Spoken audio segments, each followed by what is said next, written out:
आज हम यजुर्वेद भाष्य के 40वें अध्याय के 5वें मंत्र का पाठ स्वाध्याय करने जा रहे हैं। इस मंत्र के देवता हैं देवतमा, ऋषि हैं, आत्मा देवता हैं और निश्चित अनुष्टुप छंद है और गंधर्व स्वर है। यह मंत्र इस प्रकार है। ओम तदे जयति तन्ने जयति तद्दुरे तन्दन्तिके तदंतरस्य सर्वस्य तदु सर्व अस्य वाह्यतः।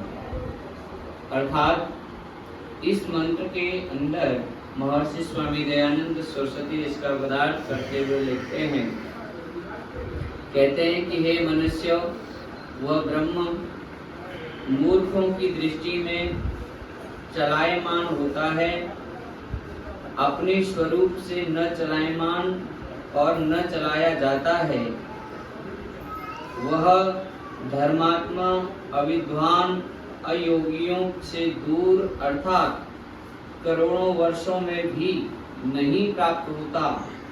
वह ही धर्मात्मा विद्वान योगी के समीप, वह इस सब जगत व जीवों के भीतर और वह इस प्रत्यक्ष और अप्रत्यक्ष जगत के बाहर भी वर्तमान है।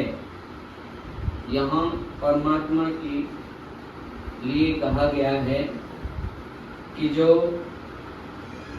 मूर्ख है, अर्थात मूर्ख उनको कह सकते हैं जो अज्ञानी हैं, जो परमात्मा की कल्पना को यदा कदा करते हैं, जैसा है वैसा नहीं कहते, जैसा है वैसा नहीं मानते और जैसा परमात्मा का अनुभव सृष्टि के अंदर करना चाहिए वैसा वो नहीं करते हैं।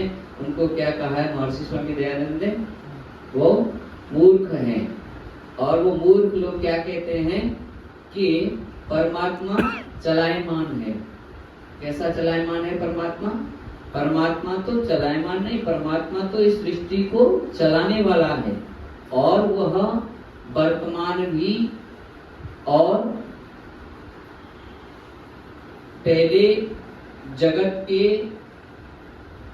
वर्तमान अर्थात पहले भी व्याप्त है, आगे भी इस वर्तमान में अप्रत्यक्ष और प्रत्यक्ष रूप से व्याप्त है।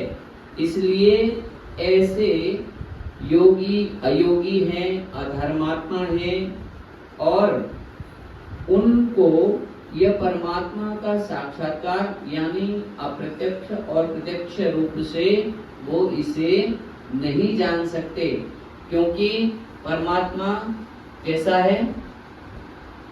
सर्वशक्तिमान है। और लेकिन ये लोग ऐसा मान लेते हैं कि परमात्मा तो चलायमान है। उनकी दृष्टि में परमात्मा चलायमान है। परमात्मा तो हर पल हर प्रति वस्तु के अंदर व्याप्त है। और वो कैसे व्याप्त है? प्रत्यक्ष और अप्रत्यक्ष रूप से भी व्याप्त है। लेकिन अप्रत्यक्ष और अप्रत्यक्ष रूप से किसका कौन जान सकता है?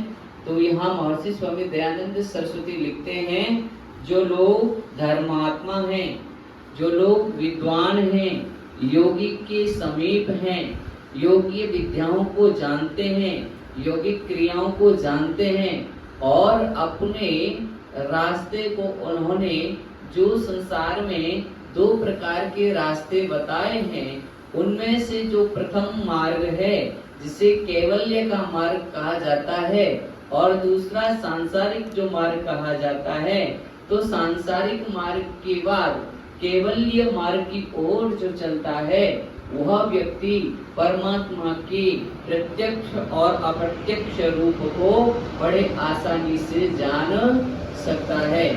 ऐसे धर्मात्मा, ऐसे विद्वान योगी ही उस परमात्मा की छवि अर्थात अप्रत्यक्ष और प्रत्यक्ष रूप से जान पाते हैं और वो मानते भी हैं कि परमात्मा तो हमारे बाहर और वर्तमान में भी है, अंदर भी है और बाहर है, वो सब जगह व्याप्त है।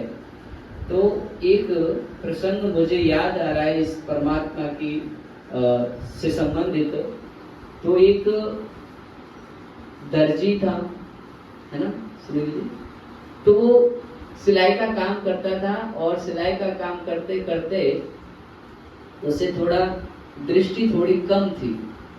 तो एक दिन रास्ते से जा रहा था और जाकर के कहीं पर वो जिससे मशीन की बारीक जो सुई होती है वो कहीं उससे गिर पड़ी, और गिर पड़ी तो दृष्टि से कमजोर, तो बड़ा परेशान होने लगा कि अभी तो मेरा इतना सारा कार्य करना बहुत बाकी है, अब वो चीज मुझे नहीं मिलेगी तो मैं कैसे ये काम पूरा करूंगा।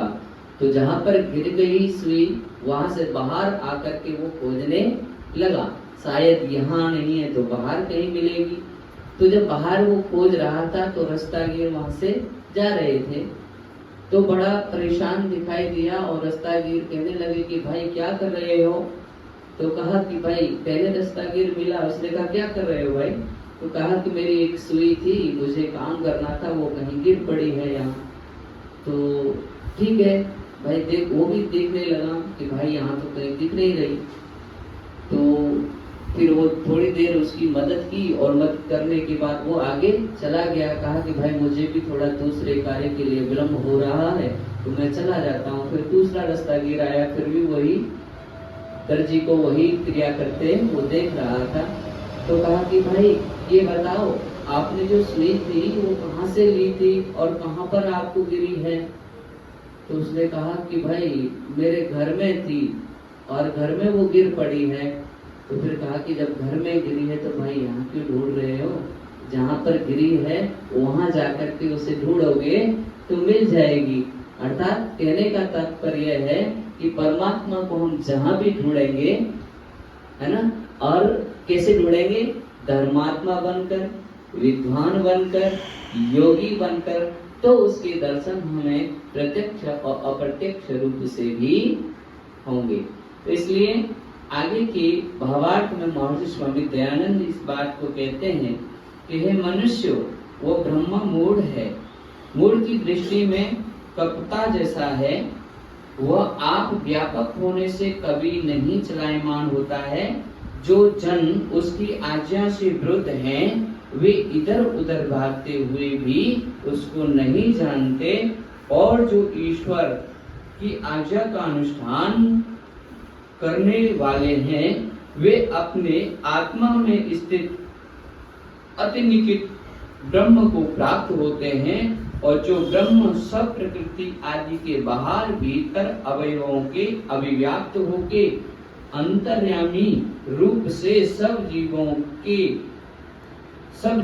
के सब पाप पुण्य रूप कर्मों को जानता हुआ यथार्थ फल देता है,